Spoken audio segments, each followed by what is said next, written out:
নমস্কার।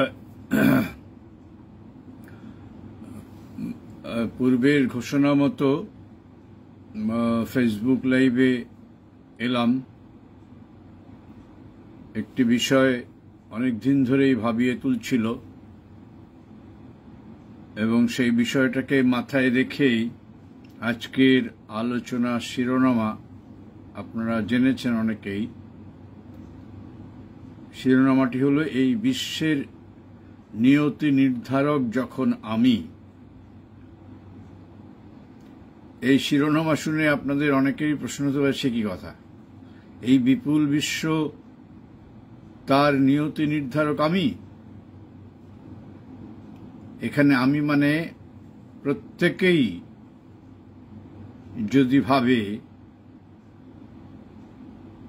যে এই বিশ্বের নিয়তি নির্ধারক যখন আমি, বিষয়টা এরকম যে এই পৃথিবী যখন প্রথম সৃষ্টি হল, তার প্রথম সেই জল, এককোষী প্রাণী, বহুকোষী প্রাণী, জলচর প্রাণী, উভয়চর প্রাণী, উদ্ভিদ সাম্রাজ্য বিপুল আয়তনের সৃষ্টি হল। তারপরে সেই সব জীবজন্তু, স্থলচর প্রাণীদের আবির্ভাব আস্তে আস্তে বিপুল বৈচিত্র্যের সমারোহে। সেইটা কিন্তু আমরা জানি, আমরা দেখেছি যে এই বিপুল বিশ্বের যা কিছু সৃষ্টি হয়েছে সবসময় মানুষ হচ্ছে তার শেষতম সৃষ্টি প্রায় বলা যায়, দ্য লাস্ট প্রেসিস। তার আগে কিন্তু সবকিছুই সৃষ্টি হয়েছে। এজন্য পৃথিবী নামক রঙ্গমঞ্চে মানুষের আবির্ভাব, যখন রঙ্গমঞ্চটি তৈরি হয়ে গেছে, একটা নাটক অভিনীত হবে, তার আগে সমস্ত আয়োজন হয়ে গেছে। অর্থাৎ সেই সৃষ্টিকর্তা তিনি যা কিছু সৃষ্টি করেছেন, সেই সৃষ্টি করতে করতে করতে করতে করতে শেষতম প্রজাতি পশুর পরে তার উত্তরসূরি হিসেবে মানুষের আবির্ভাব। তো মানুষকে আনার আগে কিন্তু প্রকৃতি তার সমস্ত আয়োজন করে ফেলেছে। তার কারণ একটাই, প্রকৃতি হচ্ছে এক মহান শিল্পী। সে জানে যে মানুষ নামক একটা প্রজাতি তার পরিকল্পনার মধ্যেই ছিল, হয়তো নিশ্চয়ই ছিল, যে এই প্রজাতিটিকে যদি বেঁচে থাকতে হয়, জীবন ধারণ করতে হয়, এবং তার মধ্যে যে সম্ভাবনাগুলো আগামী দিনে দেওয়া হবে, সৃষ্টি যদি সার্থকভাবে যা তার পরিকল্পনা সেইভাবে এগোয়, তাহলে তার আগে সেই মনুষ্য প্রজাতির বেঁচে পড়তে থাকার জন্য তার একটা বিপুল আয়োজনের ব্যবস্থা করতে হবে। এবং সেই বিপুল আয়োজন হল জল, বায়ু, সূর্য, চন্দ্র, গাছপালা, জীবজন্তু, ফসল। এই সমস্ত কিছুই মানুষের বেঁচে থাকার জন্য তার সাপোর্ট সিস্টেম যেন আগেই তৈরি হয়ে গেছে। আমরা বলি যে এই সভ্যতা, পৃথিবী হচ্ছে হিউম্যান সেন্ট্রিক। কিন্তু হিউম্যান সেন্ট্রিক বলতে যেটা বোঝায় আসলে নয়। হিউম্যান সেন্ট্রিক মানে যেন মানুষকে কেন্দ্র করেই আবর্তিত হচ্ছে, তার উপরই নির্ভরশীল এই সভ্যতা। মানুষই হচ্ছে শ্রেষ্ঠতম প্রাণী, প্রজাতি। কিন্তু লক্ষ্য করে দেখুন, ধরা যাক কল্পনায় যে মানুষ পৃথিবীতে নেই, মানুষ ধ্বংস হয়ে গেছে। তাহলে পৃথিবীতে আর কি রয়েছে? পৃথিবীতে জল, আলো, বাতাস, নদ, নদী, গাছপালা, জীবজন্তু, উদ্ভিদ, যে সমস্ত ফসলগুলো ফলছে। অথচ পৃথিবীতে মানুষ প্রজাতিটি নিশ্চিহ্ন হয়ে গেছে। কিন্তু বাকি যা কিছু একটু আগে বললাম তা সবই কিন্তু পৃথিবীতে থাকবে, কোনোটারই তেমন কিছু ঘাটতি হবে না। কিন্তু বিপরীত দিক থেকে ধরা যাক যে মানুষ নামক প্রজাতিটি বেঁচে আছে, কিন্তু প্রাকৃতিক দুর্যোগের কারণে সমুদ্রের জল শুকিয়ে গেছে, অথবা গাছপালা ধ্বংস হয়ে গেছে, জীববৈচিত্র্যের যে সাইকেল সেটা নষ্ট হয়ে গেছে, বা ফসল উৎপাদিত হচ্ছে না দূষণের জন্য, তাহলে কিন্তু মানুষের পৃথিবীতে বেঁচে থাকা দুষ্কর এবং কিছুদিনের মধ্যেই কিন্তু মানুষ নামক প্রজাতিটি নিশ্চিহ্ন হয়ে যাবে। কেন, তার যে সাপোর্টগুলো এই যে একটু আগে বললাম সেগুলো নেই। তাহলে মানুষ হচ্ছে অত্যন্ত নির্ভরশীল এই সমস্ত কিছুর উপর। সমস্ত কিছু যদি ঠিকঠাক থাকে তবে মানুষের জীবন ধারণের মধ্যে একটা নিরাপত্তা, একটা স্বাচ্ছন্দ্য, একটা ভারসাম্য, তার শারীরিক সুস্থতা, তার জীবন ধারণের মধ্যে একটা ছন্দ, হারমোনি, সবকিছুই সম্ভব যদি পুরো সিস্টেমটা, ইকোলজিক্যাল সিস্টেমটা যদি ঠিক থাকে। সুতরাং বোঝা গেল। কিন্তু মুশকিল হচ্ছে যে আজকে মানুষের মধ্যে আধুনিক ভোগবাদী শিক্ষা, জড়বাদী ভোগবাদী প্রভাবের ফলে মানুষের জীবন যেরকম সংরক্ষণবাদী হয়ে পড়ছে, আত্মসংরক্ষণশীল, মানুষ কিন্তু তার এই যে নিরবচ্ছিন্ন একটা যোগ সমগ্র পৃথিবীর অস্তিত্বের সাথে তার জড়িয়ে আছে, পৃথিবীর সব ভালো মন্দ সাথে তার ভালো মন্দ জড়িত, এইটা তার চেতনার মধ্যে কিন্তু অহরহ থাকার কথা সেটা নেই। সে তার আকাঙ্ক্ষার জন্য, তার স্বার্থপরতার জন্য, তার স্বার্থসিদ্ধির জন্য এই পৃথিবীর যাবতীয় যে ব্যবস্থা সেটিকে সে এক্সপ্লয়েট করছে, শোষণ করছে, প্রয়োজনে অপব্যবহার করছে। আজকে যে পৃথিবীর যে বিপুল উষ্ণায়ন, এবং বলছে উষ্ণায়ন থেকে আরো এগিয়ে গিয়ে একটা ব্লো হট চলছে, তার কারণ বিপুল সংখ্যক পরিবেশ দূষণ, জলের যে ওয়াটার বডিগুলো, যেগুলো গ্রামে শহরে ছিল তা ক্রমশই উধাও হয়ে যাচ্ছে। মানুষ তার বসতি,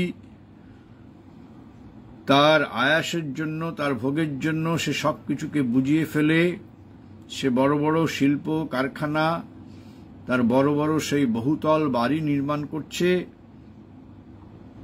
এমনকি মাটির ভূগর্ভস্থ জলকেও সে নির্বিচারে তুলে তাকে ব্যবহার করছে, যার ফলে প্রতি বছর পৃথিবীর ভূগর্ভস্থ জলের স্তর নেমে যাচ্ছে। যদি আমরা যেখানে বসে আলোচনা করছি শুধু সেই জায়গাটার কথাই ধরি, ধরুন কলকাতা এবং তার সন্নিহিত অঞ্চল, সেখানে প্রতি বছর 1 ফুট করে জলের স্তর নেমে যাচ্ছে। আমরা সংবাদে দেখছি বাঙ্গালোরে জলের সংকট চূড়ান্ত। তামিলনাড়ু যে সমুদ্রের ধারে অবস্থিত, তামিলনাড়ুতে জলের সংকট চূড়ান্ত, এবং যার ফলে মানুষের স্বাস্থ্যহানি এবং প্রয়োজনীয় জলের অভাবে নানান রকম সংকট। এমনকি জলের সংকটের বড় কারণ মানুষ তার সুখের জন্য, তার আয়াসের জন্য, তার অর্থনৈতিক লালসার জন্য সে এমন সব উৎপাদন ব্যবস্থা, এমন সব আইটেম সে তৈরি করছে যেখানে জলের বিপুল ব্যবহার হচ্ছে। অর্থাৎ আমরা যে কোল্ড ড্রিঙ্কসগুলো খাই, সেই কোল্ড ড্রিঙ্কস তৈরি করতে যে পরিমাণ জল প্রয়োজন হয় তাকে ফিল্টারেশনের জন্য, প্রসেস করার জন্য, তা ভাবলে আপনারা বিস্মিত হবেন। অর্থাৎ যে জল নিষ্কাশিত হয় তাকে প্রসেস করে সেটা 20% যখন আসবে, ধরা যাক একটা বোঝার সুবিধার জন্য, সেইটাই হবে আমরা যে নরম পানীয় পান করি। অর্থাৎ কি বিপুল পরিমাণ জল তাহলে মাটির তল থেকে নিষ্কাশিত হচ্ছে। এমনকি যে স্লটার হাউসগুলো, যেখানে গরু, মহিষ, পশুদের হত্যা করা হয় মানুষের ভোজনের জন্য, এবং যে বিপুল পরিমাণ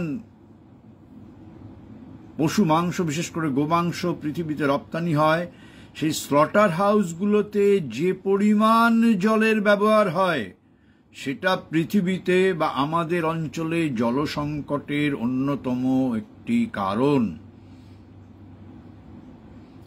এবং যে নদীগুলো শুকিয়ে যাচ্ছে এবং নদীর আশেপাশে যে সমস্ত জমিগুলো, যেখানে উর্বর জমি, যেখানে ফসল ফলত, নদী কেন্দ্রিক সভ্যতা কেন? প্রথম দিকে যে আমাদের যে মানব সভ্যতা মূলত নদী কেন্দ্রিক ছিল, তার কারণ নদী ছিল সবচেয়ে প্রথম সহজ যাতায়াতের সুব্যবস্থা। সেই জন্য নদীর চারপাশেই সভ্যতা গড়ে উঠেছিল এবং নদীর আশেপাশেই মানুষের জীবন ধারণের জন্য খাদ্যশস্য উৎপাদন হতো, মানুষ গাছপালা লাগাতো, ফলমূল। কিন্তু আজকে সেই মাটিতে জল ধারণের ক্ষমতা কমে গেছে। কেন? বৃক্ষ ছেদ করে সেখানে বড় বড় বৃহৎ অট্টালিকা এবং কারখানা তৈরি হচ্ছে। গাছ মাটিতে জল ধারণ করে রাখার জন্য গাছের ভূমিকা অপরিসীম। সুতরাং আমাদের যে নদী ঘেঁষা যে অঞ্চলগুলো, সেগুলোর সেই জমির যদি উর্বরতা বজায় রাখতে হয়, ফিরিয়ে আনতে হয়, তার যে জলের প্রয়োজন সেটা যদি মেটাতে হয়, আমাদের বিপুল পরিমাণ বৃক্ষরোপণ দরকার। আমরা এগুলো ভুলে গেছি বা ভুলে যাইনি, কিন্তু আমাদের ব্যক্তিগত স্বার্থ, আমাদের ব্যক্তিগত সুখ এত প্রাধান্য পেয়েছে, উচ্ছন্নে যাক বাকি পৃথিবী, বাকি সভ্যতা, বাকি সমাজ। ভিতরে ভিতরে আমরা এরকম এত স্বার্থপর জীব হয়েছি, মানুষের মতো স্বার্থপর জীব। এত করাপশন কথাটাই তো মানুষবাদে আর অন্য পশুকুলের মধ্যে নেই। সুতরাং আমার হাতেই রয়েছে পৃথিবীর ভবিষ্যৎ, পৃথিবীর স্বাস্থ্য, এবং আমি পৃথিবীকে অসুস্থ করে তুলেছি। আমি মানে আমরা প্রত্যেকে, আমি আমি আমি মানে অর্থাৎ আমরা প্রতি মুহূর্তে। আমরা জানি নিশ্চয়ই যে একটা ম্যাচিওরড গাছ, একটা মোটামুটি একটা বৃক্ষ, সে বছরে যে অক্সিজেন তৈরি করে, কার্বন ডাইঅক্সাইডটাকে, বিষাক্ত বাতাসটাকে গ্রহণ করে, সে যে কার্বন ডাইঅক্সাইড গ্রহণ করে যে অক্সিজেন তৈরি করে, সাপ্লাই দেয় আমাদের জীবন ধারণের জন্য, এক বছরে যে সে অক্সিজেন, তাতে 4 জন মানুষের জীবন ধারণ করা সম্ভব, একটা গাছ যে অক্সিজেন তৈরি করে। এবং সে এই দেখুন, ভগবান এই স্রষ্টা আমাদের বেঁচে থাকার জন্য, আমাদের সুস্থতা থাকার জন্য, তার এই সৃষ্টির আনন্দ উপভোগ করার জন্য তিনি সব আগে থেকেই রচনা করে রেখেছেন। আমরা ভাবলে অবাক হই, কে তিনি? তাকে চোখে দেখা যায় না, তাকে আমরা ভগবান বলি। তিনি এক পরম চৈতন্য, অদৃশ্য শক্তি, অবাং মনসগোচর সত্তা। তিনি সেই গাছ সৃষ্টি করেছেন, দেখুন বৃক্ষকুল, সেই বৃক্ষ কার্বন ডাইঅক্সাইড, তাদের গাছের যে ফাইবারগুলো, সেই ফাইবারগুলোর মধ্যে সে শোষণ করে, সে ধারণ করে রাখে, যাতে করে আমাদের এই বাতাস ক্লিন থাকে, পরিচ্ছন্ন থাকে, শুদ্ধ থাকে। এবং একটা গাছ অ্যাভারেজ 1 বছরে 48 পাউন্ডস অফ কার্বন ডাইঅক্সাইড সে নেয় এবং রিলিজ করে অক্সিজেন তার বিনিময়ে, যে অক্সিজেনের জন্য জীবকুল বেঁচে থাকে, আমরা বেঁচে আছি। এবং অক্সিজেনের ঘাটতি হলে কত রকম রোগ, এবং আজকে শহুরে সভ্যতা, এমনকি গ্রাম সভ্যতাকেও যেভাবে শহর গ্রাস করছে, তাতে গাছের সংখ্যা উদ্বেগজনকভাবে কমে যাচ্ছে। বিপুল অরণ্য ধ্বংস হয়ে যাচ্ছে, যে গাছের ফলে যে ইকোলজিক্যাল ব্যালেন্স, যে পরিমাণ অক্সিজেন মানুষের বেঁচে থাকার জন্য, পৃথিবী সুস্থ থাকার জন্য দরকার, তাকে লোপাট করে দেওয়া হচ্ছে। নদী, সমুদ্র বিষাক্ত হয়ে যাচ্ছে। সমুদ্র বিষাক্তের ফলে সমুদ্র যে পরিমাণ অক্সিজেন তৈরি করে তা ব্যাহত হচ্ছে। আমাদের জীবন ধারণের জন্য পৃথিবীতে যা অক্সিজেনের যে প্রয়োজন, তার অর্ধেক যা সমুদ্র আমাদের আছে তা তারা তৈরি করে। এবং এই ওশেনগুলো যদি, তার যে জলদূষণ যদি ঠেকানো না যায়, তাহলে ওশেনগুলোর মধ্যে যে ধরনের ব্যাকটেরিয়াগুলো আছে, প্ল্যান্টসগুলো আছে, অ্যালিগিগুলো আছে, যেগুলো 20% অক্সিজেন আমাদের এন্টার বায়োস্ফিয়ারে প্রয়োজন, তা তারা তৈরি করে। তাহলে সমুদ্রের জল দূষিত হয়ে যাওয়া মানে সেই ব্যাকটেরিয়াগুলো মরে যাওয়া, সেই প্ল্যান্টগুলো মরে যাওয়া, সেই অ্যালিগিগুলো মরে যাওয়া। তাহলে কি হবে? আমাদের যে পৃথিবীর যে জীবন ধারণ, সেটা একটা বিষময় হয়ে যাবে। এবং ব্যাকটেরিয়ার কথা যদি বলি, উল্টো দিকে ব্যাকটেরিয়ার কথা বলার আগেই আমরা বলবো সেই এর কথা, কি বলে,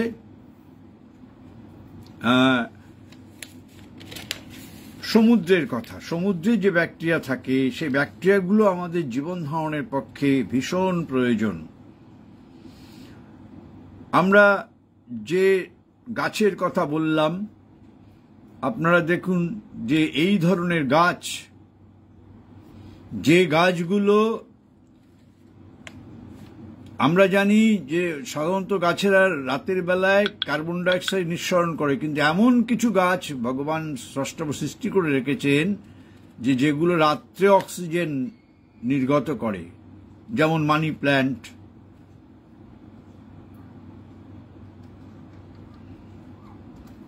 তারপরে ধরুন আজকে যে আমাদের এই যে ধরুন আরেকটা গাছ, এই মানি প্ল্যান্ট ঘরে যদি থাকে, এই যে প্ল্যান্টগুলো, এগুলো হচ্ছে ইনডোর প্ল্যান্টস। এগুলো রাতে অক্সিজেন তৈরি করে এবং অক্সিজেন নিঃসরণ করে। সুতরাং এই প্ল্যান্টগুলো দেখুন, ভগবান সমস্ত রকম ব্যালেন্স করে রেখেছেন স্রষ্টা পুরুষ। সেই গাছগুলো, এই যে গাছগুলো, এগুলো ইনডোর প্ল্যান্টস বলা হয়। এগুলো রাতে অক্সিজেন নিঃসরণ করে। যে পরিমাণ শহরে, সমস্ত শহুরে সভ্যতা, কংক্রিট জঙ্গল বেড়ে চলেছে, অক্সিজেন কমে গেছে, সেখানে আমাদের সাধ্যমতো এই সমস্ত গাছ সংরক্ষণ করতে হবে। এবং তা আমাদের, এই দেখুন, এইটাকে বলে স্নেক প্ল্যান্ট, এও রাতে অক্সিজেন নিঃসরণ করে। এই দেখুন, এই সে পিপুল গাছের পাতা, এও বিপুল পরিমাণ রাতেও অক্সিজেন। এই যে নিম গাছ, এরাও। সুতরাং আমাদের কিন্তু পৃথিবীর যে নিয়তি, পৃথিবীর যে সুস্থতা, সেটা আমাদের হাতেই রয়েছে। আপনি বলবেন পলিটিশিয়ানদের হাতে, আপনি বলবেন শিক্ষাবিদদের হাতে। পলিটিশিয়ান তৈরি হচ্ছে তা আমাদের মধ্য থেকেই, শিক্ষাবিদ তৈরি হচ্ছে আমাদের মধ্য থেকেই, ব্যবসায়ী তৈরি হচ্ছে আমাদের মধ্য থেকেই, প্রশাসক তৈরি হচ্ছে আমাদের মধ্য থেকেই। সুতরাং এই মানুষ আমিই তো। আমার যদি গোটা এই সৃষ্টি সম্বন্ধে তার সুস্থতা সম্বন্ধে, তার ভালো মন্দ সম্বন্ধে আমার যদি দায়বদ্ধতা না থাকে, আমার যদি দায়িত্ব না থাকে, আমি যদি সচেতন না হই, তাহলে তো সমস্ত কিছুকে আমি নিজের হাতে নষ্ট করছি, জ্ঞানত বা অজ্ঞানত, সচেতনভাবে অচেতন বা অচেতনভাবে। আমরা শোনার পরেও আমরা তা করছি না, যা আমাদের করা উচিত। প্রসঙ্গে ফিরে আসি। যে গাছগুলো রাতে অক্সিজেন দেয়, স্নেক প্ল্যান্ট বলে, তুলসী গাছ যাকে বলি, areca plant, spider plant, peace lily, এমনকি অর্কিড গাছ, যে গাছে সুন্দর সুন্দর ফুল হয়, অর্কিড গাছ আপনারা জানেন, জারবেরা যার ফুল সুন্দর, রাবার প্ল্যান্ট, এগুলো কিন্তু বিপুল পরিমাণ অক্সিজেন রাতেও তৈরি করে। এবার আসি সেই ব্যাকটেরিয়া প্রসঙ্গে। ব্যাকটেরিয়া কি? ব্যাকটেরিয়া হচ্ছে এক ধরনের সিঙ্গেল সেল। সেইগুলো আমাদের কিছু ব্যাকটেরিয়া আছে যে গুড ব্যাকটেরিয়া এবং ব্যাড ব্যাকটেরিয়া, এবং গুড ব্যাকটেরিয়া, যেমন ধরুন এই যে ব্যাকটেরিয়ার চেহারাটা কিরকম দেখুন, এই হচ্ছে ব্যাকটেরিয়া। এই ব্যাকটেরিয়া, এইগুলো উপর আমাদের সুস্থতা অনেক কিছু নির্ভর করে। যে গুড ব্যাকটেরিয়াগুলো আছে, সিঙ্গেল সেল ব্যাকটেরিয়া, এই যে দেখতে পাচ্ছেন, দেখুন, এইগুলো গুড ব্যাকটেরিয়াগুলো আমাদের স্কিনকে ভালো রাখে, আমাদের যে খাদ্য খাই, যে আমাদের যে মুখাবয়ব, তার সুস্থতা সে বজায় রাখে ব্যাকটেরিয়াগুলো, এয়ারকে পিউরিফাই করে, এমনকি আমাদের যে হজম শক্তি সেটাকেও ঠিকঠাক রাখতে ব্যাকটেরিয়ার ভূমিকা আছে। আমাদের শরীরে যে হিউম্যান সেল আছে তার 10 টাইমস ব্যাকটেরিয়ার সেল আমাদের শরীরে। সুতরাং এই হচ্ছে ব্যাকটেরিয়া, এবং আমাদের এই ব্যাকটেরিয়াগুলোকে আমরা যদি ঠিকঠাকভাবে বজায় রাখতে না জানি, তাহলে কিন্তু আমাদের শুধু শরীরের সুস্থতা কেন, এই বাতাসের সুস্থতা, অ্যাটমসফিয়ারের সুস্থতাও কিন্তু নষ্ট হয়ে যাবে। এবং এই ব্যাকটেরিয়াগুলো এমনকি জমিতেও পাওয়া যায়, যে জমির যে উর্বরতাকে সে বজায় রাখতে সাহায্য করে। ওয়াটারের মধ্যে ব্যাকটেরিয়া আছে, প্ল্যান্টসের মধ্যে আছে, অ্যানিম্যালের মধ্যে আছে, গ্লেসিয়ারের মধ্যে আছে, হট স্প্রিং এর মধ্যে পর্যন্ত এই ব্যাকটেরিয়াগুলো রয়েছে। সুতরাং এই ব্যাকটেরিয়াগুলো, আবার আমরা কি জানি যে আমাদের মনোভাব, আমাদের ভাইব্রেশন, আমাদের চিন্তার উপরেও গুড ব্যাকটেরিয়া এবং ব্যাড ব্যাকটেরিয়া নির্ভর করে। অর্থাৎ আমাদের শরীরে যে ধরনের ব্যাকটেরিয়াগুলো আমাদের শরীরকে সুস্থ রাখে, তা নির্ভর করে অধিকাংশ সময় সেগুলো স্বয়ংক্রিয় হয়, সক্রিয় হয় আমাদের মানসিক সুস্থতার উপর। অর্থাৎ গুড থিঙ্কিং, অল্ট্রুইস্টিক থিঙ্কিং, পরার্থবাদ, হিতৈষী হওয়া এবং সুস্থ চিন্তা, উদার চিন্তা, মহৎ চিন্তা, সুন্দর সব আবেগ, এই মনোভাব থেকে আমাদের শরীরে সুস্থ রাখতে যে গুড ব্যাকটেরিয়াগুলো সেগুলো তৈরি হয়। এবং সূর্যের আলো এই ব্যাকটেরিয়াগুলোকে জীবন্ত থাকতে সাহায্য করে। এবং যখন নাকি একটা পৃথিবীতে ভয়ানক দুর্যোগ আসে, কোন রকম প্রাকৃতিক বিপর্যয় আসে, এমনকি অন্ধকার নেমে আসে, তখন ব্যাকটেরিয়ার যে প্রাদুর্ভাব সেটা কমে যায়। আমরা কিন্তু এইভাবে ভাবি না। সুতরাং পৃথিবীর যে নিয়তি, তার যে ভবিষ্যৎ, তার যে সুস্থতা, সেটা কিন্তু আমার হাতে। শুধু তাই নয়, আমাদের দৃষ্টিভঙ্গি, আমাদের এই প্রতিযোগিতামূলক মনোভাব, আমাদের স্বার্থপরতা, আমাদের পারস্পরিক সম্পর্ককে নষ্ট করছে। প্রতি মুহূর্তে আমরা বেঁচে থাকি, অর্থাৎ আমার বেঁচে থাকার পিছনে যে বহু মানুষের সহযোগিতা রয়েছে, কলকারখানার শ্রমিক থেকে জন্মজুর, মুচি, ম্যাথর, চাষি, মুটে, মুজু, রিকশাওয়ালা, তারা দিন গুজরানের জন্য, তাদের পেশাগত জীবনের জন্য তারা যে কাজ করে, সেই কাজের সেবার বিনিময়ে আমরা কিন্তু জীবন ধারণ করি, প্রত্যক্ষত বা পরোক্ষত। সুতরাং তাদের ভালো রাখা, তাদের ভালো থাকাটাও আমাদের দায়িত্বের মধ্যে পড়ে। আমরা কিন্তু এইভাবে ভাবি না। সুতরাং আমার আশপাশ যদি ভালো না থাকে, মানসিকভাবে, আর্থিকভাবে, সামাজিকভাবে, তাহলে আমিও ভালো থাকতে পারবো না। আজকে কোভিডে বিপুল পরিমাণ ধনী লোকেরা যে মারা গেছে, তাদের অত অর্থ শাখা সত্ত্বেও তারা কিন্তু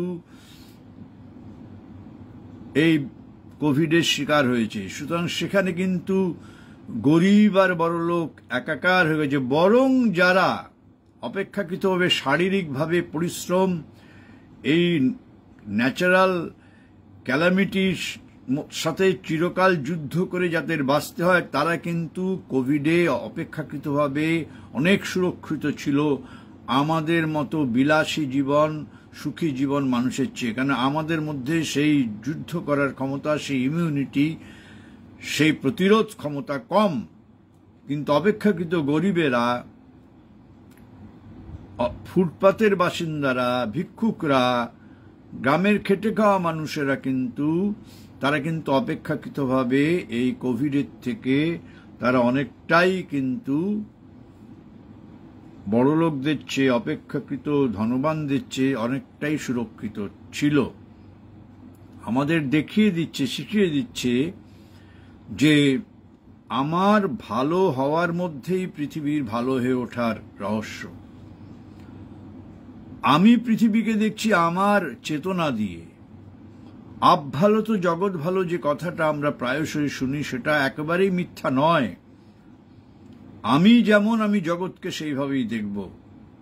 আমাদের ভারতীয় মনস্তত্ত্বে আছে, সেদিন দেখলাম একজন পাশ্চাত্য মনস্তত্ত্ববিদ লিখেছেন যে আমি যখন অন্যের মধ্যে ত্রুটি দেখি, অন্যের ব্যাপারে অসহিষ্ণু হই, সিমিলারলি একইভাবে সেই ত্রুটিগুলো আমি আমার সত্তার মধ্যে বহন করছি বলেই আমি সেই সমপরিমাণ ত্রুটি যেটা আমার রয়েছে, ঠিক সেইগুলোই লিঙ্কড হচ্ছে, সংযুক্ত হচ্ছে, আমি অন্যের মধ্যে সেটা দেখতে পাচ্ছি। আমার ভিতরে যদি সেই এনলাইটেনমেন্ট হয়, সেই প্রগতি হয়, আমি যদি ক্রোধমুক্ত হই, আমার ভিতরে যদি অসূয়া বিদ্বেষ মুক্ত হয়ে উঠি, আমি যদি নিঃস্বার্থ হয়ে উঠি, তাহলে দেখব মানুষ সম্বন্ধে দৃষ্টিভঙ্গিও আমার পাল্টে যাচ্ছে। সুতরাং আমি জগৎকে যেভাবে দেখছি, আমার ভিতরের চেতনা যেমন, জগৎ আমার চেতনার মধ্যে সেইভাবেই প্রতিফলিত হয়। আর সবসময় আমি যখন অন্যের ব্যাপারে, অন্যের বিষয়ে অসহিষ্ণু, ক্ষমাহীন হই, আমি নিজের সম্বন্ধে কতটা অসহিষ্ণু, কতটা ক্ষমাহীন, কতটা আমি নির্মম নিজের বিচারক, এ প্রশ্ন তো করি না। আজকের আমাদের শিক্ষা ব্যবস্থার মধ্যে সেই জিনিস আমাদের নেই। আমরা বড় হয়েও যে শেখার সুযোগ পাচ্ছি, আমরা জীবনেও কিন্তু তা দৃষ্টান্তমূলকভাবে আমরা করছি না, এবং সেটা কিন্তু খুব একটা উদ্বেগজনক অবস্থায় পৃথিবীতে নিয়ে গেছে, পৃথিবীকে পৌঁছে দিয়েছে। তার জন্য আমরা দায়ী, আমি, আপনি।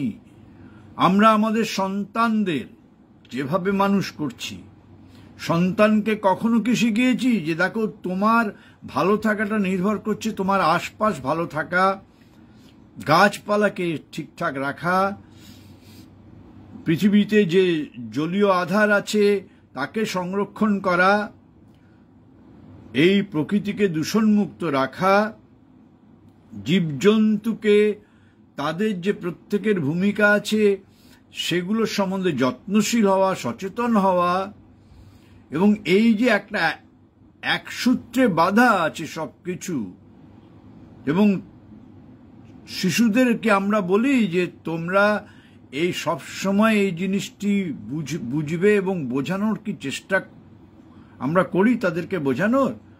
আমরা তাহলে কি শিক্ষা দিচ্ছি? একটা স্বার্থপর, হিংস্র, চিন্তাশীল প্রাণী, স্বার্থপর চিন্তাশীল প্রাণী আমরা গড়ে তুলছি। কোথায় তার মধ্যে দেশাত্মবোধ, সামাজিক বোধ, সামাজিক দায়বদ্ধতা কোথায়? একটা মানুষ কত শিক্ষিত, কত জ্ঞানী, কতটা তার গুণ আছে, সে কতটা সঙ্গীতে পারদর্শী, কতটা সে ভালো চিত্রশিল্পী, কতটা এইগুলো বাহ্য, কতটা সে আসলে প্রকৃত মানুষ, সংবেদনশীল, সে বিশ্বের সমস্ত কিছুর প্রতি তার কতটা কৃতজ্ঞতা, এই সমগ্র সৃষ্টির পিছনে যে মহা চৈতন্য রয়েছে, যাকে আমরা ভগবান বলি, সেই অবাঙমনসগোচর সত্তা, যিনি এই কি অপূর্বভাবে সৃষ্টি করেছেন, সেই সৃষ্টির ধারা ধরেই আমি এসেছি পৃথিবীতে, আমার পূর্বসূরীরা এসেছে। সুতরাং সেই যে চেতনা, সেটি আমার মধ্যে আছে বলেই আমি বেঁচে আছি, সে আমার ভিতর দিয়ে কাজ করছে বলেই আমি চিন্তা করছি, আমি ভাবছি, আমি কর্ম করছি, আমি কিছু সৃষ্টি করছি। তার মূলে সেই চেতনা, যে চেতনা সব কিছুর মধ্যে আছে, চেতনাই সব, এবং চেতনা থেকেই আসে শক্তি। এই যে নিরন্তর নিরবচ্ছিন্ন বোধ, এ বোধ যদি আমার মধ্যে না থাকে, তাহলে এই সৃষ্টিতে, ভগবানের এই জগতে কিচ্ছু যায় আসে না আমার বেঁচে থাকা না থাকা। আমার বেঁচে থাকা সার্থক তখনই সমগ্র সৃষ্টির কাছে, সামনে পৃথিবীর কাছে, ভগবানের কাছে, যদি আমি এই সমগ্র সৃষ্টির সাথে একাত্ম হই, চলনে বলনে, চিন্তায়, শয়নে, স্বপনে। বেঁচে থাকার জন্য, দিন গুজরানোর জন্য সে তো পশুও বেঁচে থাকে, সে তো, কিন্তু জীবনটা হচ্ছে একটা সুন্দর নিজেকে গড়ে তোলা, নিজের ভিতরে যে অসীম সম্ভাবনা রয়েছে, সুন্দর সম্ভাবনা, যে সম্ভাবনাগুলোর বিকাশই হলো জীবন, এবং সেই সম্ভাবনাগুলো বিকাশের দ্বারাই পৃথিবী আরো সম্ভাবনাপূর্ণ হয়ে উঠবে, আরো সুন্দর হয়ে উঠবে। পৃথিবী, এই মনুষ্য জীবনের মধ্যে যে পশুত্ব আছে, যে পশুত্বকে সে একদিন অতিক্রম করে যেতে পারবে, এবং সেই জন্যই মানুষ হচ্ছে একমাত্র বিবর্তনশীল জীব। সে বর্তমানে প্রকৃতিতে পশু, সম্ভাবনায় সে ভগবান। শ্রী অরবিন্দ বলছেন ভগবান মানে সেই পূর্ণতার যে চেতনা, সেই চেতনা আমার ভিতরে আত্মা হয়ে আছে, সেই পূর্ণ চেতনা আমার ভিতর দিয়ে ফুটে উঠতে চাইছে। আরে সেটা যে কথার কথা নয়, তার প্রমাণ একটা নিরেট মূর্খ, সেও প্রতিভাবান হয়ে ওঠে। কিসের দৌলতে? আত্মশক্তি, তার ভিতরে সেই সৃষ্টিশীল চেতনা আছে, যে চেতনাকে পশু পারে না, চিন্তাশীল পশু মানুষ পারে। মানুষকে তার জন্য সৃষ্টি করতে, পৃথিবী স্রষ্টা পুরুষকে লক্ষ লক্ষ বছর এক্সপেরিমেন্ট করতে হয়েছে, তারপরে আমরা এসেছি। সেই আদিম মানুষের পরে আধুনিক মানুষ, নিয়ান্ডারথাল মান পরে হোমোসেপিয়েন্সের আশা। এর পিছনে স্রষ্টার শিল্পীর, এই মহৎ শিল্পী ভগবান, তার বিপুল পরিকল্পনা, বিপুল আয়াস করতে করতে তিনি আমাদের মতো প্রাণীটিকে পৃথিবীতে পেতেন। এর মধ্য থেকেই আমরা যাকে বলি ভগবান, আমরা যাকে বলি বিশেষ সমস্ত গুণ, সম্ভাবনা, সেইগুলোই ফুটে উঠবে। ভগবানের মধ্যে যে বৈশিষ্ট্যগুলো রয়েছে, সেগুলোই আমার মধ্যে, অর্থাৎ আমরা যাকে বলি অনুকম্পা, প্রেম, সংহতি, শান্তি, সৌহার্দ্য, সমতা, সমস্ত কিছুই হচ্ছে সেই পরম চৈতন্যের বিভূতি গুণ। সেগুলো ঊর্ধ্বে রয়েছে, সে ঊর্ধ্বে রয়েছে বলেই সে আমার মধ্যে প্রকাশক্ষম। তার জন্য সেই স্রষ্টা পুরুষকে এমন একটা আধার, যদি বলি যন্ত্র তৈরি করতে হয়েছে। কই, পশুর মধ্যে তো সেই জিনিস ফুটে ওঠে না, অথচ সবই রয়েছে। মানুষের মধ্যে কি করে এলো সব? তার কারণ মানুষ ওগুলোকে ধারণ করতে পারে, মানুষের মধ্যে ওগুলো অবতরণ করতে পারে, ওই গুণগুলো, বিভূতিগুলো। মানুষকে সেইভাবে, পশু সেটা পারে না, অথচ সবই রয়েছে। সুতরাং পৃথিবীর সুস্থতা, এই পৃথিবীর যে নিয়তি, সেটার আসল কারিগর আমরা প্রত্যেকে। ভগবান সেই কেন্দ্রীয় চেতনা আমাদের মধ্যে দিয়ে দিয়েছেন, আমরা তাকে কিভাবে প্রকাশ করব সেই অপেক্ষায় তিনি আছেন। তিনি আমাদের গড়ে সমস্ত সম্ভাবনা দিয়ে ছেড়ে দিয়েছেন, যা এবার তুই নিজে চেষ্টা কর। যেমন একটা শিশুকে মা যখন মানুষ করে, যখন হাঁটতে শেখে, যখন স্কুলে শেখে, স্কুলের গণ্ডি পাড়িয়ে সে যখন অ্যাডাল্টহুড সে অর্জন করে, তখন কিন্তু আর অভিভাবকের দায়িত্ব থাকে না। এবার তুমি নিজের ভবিষ্যৎ, নিজের ভালো, তখন কি আর সে শিশুর মতো স্পুন ফিডিং করে একটা অ্যাডাল্ট মানুষকে, সন্তানকে মা? তার কারণ তো সে তো সমস্ত সম্ভাবনা দিয়ে বেসিক্যালি তার ফাউন্ডেশনটা সে করে দিয়েছে। এবার সে তার ফাউন্ডেশনের উপরে এবার সে নিজেকে নিজে করবে। সে উপরে উঠতে পারে, তার অধঃপতন হতে পারে। সেখানে তো অভিভাবকের বা মায়ের তেমন কোনো হস্তক্ষেপ থাকে না। ভগবানের ধারাতেও তাই। ষষ্ঠা পুরুষের যে মানুষকে তিনি যে সম্ভাবনা দিয়ে গড়ে দিয়েছেন, তুমি বলেছেন তুমি উপরে উঠতে পারো, তুমি তোমার অধঃপতন হতে পারো, নিম্নও নামতে পারো, দুটোই তোমার মধ্যে আছে। এই সুর আর অসুরের দ্বন্দ্ব, উভয় শক্তির খেলা। সুতরাং আমার হাতেই পৃথিবীর নিয়তি, ভবিষ্যৎ, আমি তার কারিগর, এইটা বুঝতে হবে। এবং আমার ভালো হয়ে ওঠার মধ্যে, আমার উত্তরণের মধ্যে এই পৃথিবীর উত্তরণ। প্রতি মুহূর্তে এই অবিচ্ছিন্ন বোধ, এই অখণ্ড বোধ যদি আমার না থাকে, তাহলে মনুষ্য পদবাচ্য যে আমি জীবটি, তার সংজ্ঞা অনুযায়ী আমি তা নই। আমি আধা মানুষ, আধা পশু, কখনো বেশি পশু, কখনো কম মানুষ প্রকৃতিতে। এই বোধটি সবসময় আমাদের কিন্তু বজায় রেখেই আমাদের উত্তরণ ঘটাতে হবে, নিজেকে অতিক্রম করতে। এই অতিক্রমের সাধনাটাই হচ্ছে আসলে প্রগতি। যে মানুষের প্রগতি বন্ধ হয়ে গেছে, সে মানুষ বেঁচে থেকেও মৃত, শ্রীমা বলছেন। আমি বহু মানুষকেও দেখেছি, সে আসলে মৃত, মা বলছেন। অর্থাৎ তার কোনো প্রগতি নেই, সে দিন গুজরানের মতো সে আয়াস করে চলেছে, তার আত্মসংরক্ষণ করে চলেছে, তার ভোগ জীবন যাপন করে চলেছে।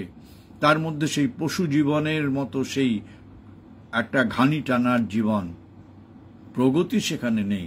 সুতরাং প্রগতি যেখানে নেই, বস্তুতপক্ষে একটা মানুষ বেঁচে থেকেও সে মৃত। সে ক্লিনিক্যালি ডেথ নয়, কিন্তু সাইকোলজিক্যালি হি ইজ ডেড। এরকম মানুষের সংখ্যা তাহলে কত? আমাদের মধ্যে কজন আমরা এই ক্যাটেগরিতে পড়ি, এবার ভাবার সময় হয়েছে। সুতরাং শেষ করি আবার সেই শিরোনামা দিয়ে, এই বিশ্বের নিয়তি আমার হাতে। এই বিশ্বের যা কিছু ভালো মন্দ তা আমার হাতেই রয়েছে, আমার উপরই নির্ভর করছে। নমস্কার।